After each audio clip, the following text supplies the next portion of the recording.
हरिओम. पातंजल योगसूत्रे योगदासांचे प्रवचन. साधनपाद सूत्र क्रमांक 31. जाती देश काल समयान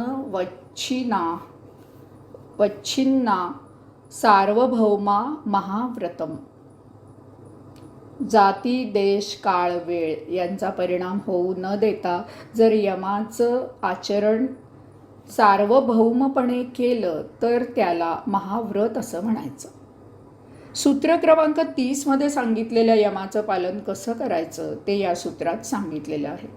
या 5 यमांचं आचरण जाती देश काळ वेळ यांचा जरासुद्धा परिणाम होऊ न देता केलं आणि ते जर सार्वभौमपणे केलं तर त्याला महाव्रत असं म्हणायचं.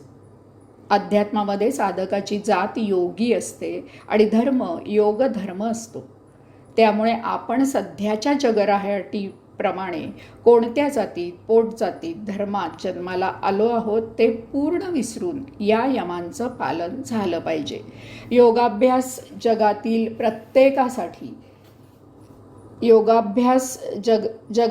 प्रत्येकासाठी आहे.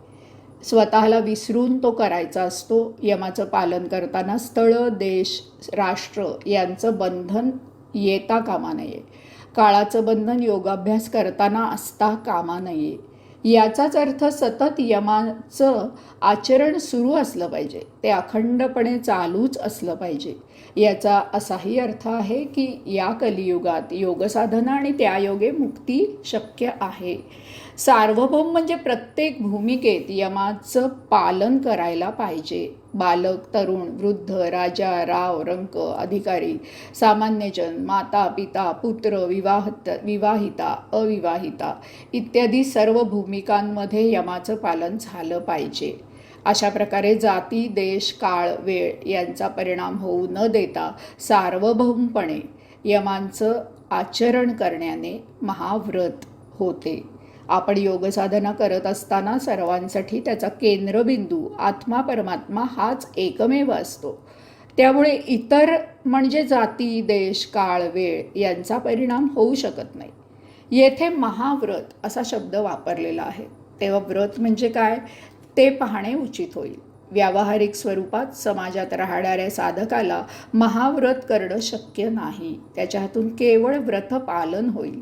उदाहरणार्थ व्यवसायाने खाटीक असलेल्या साधकाला हिंसा अपरिहार्य आहे.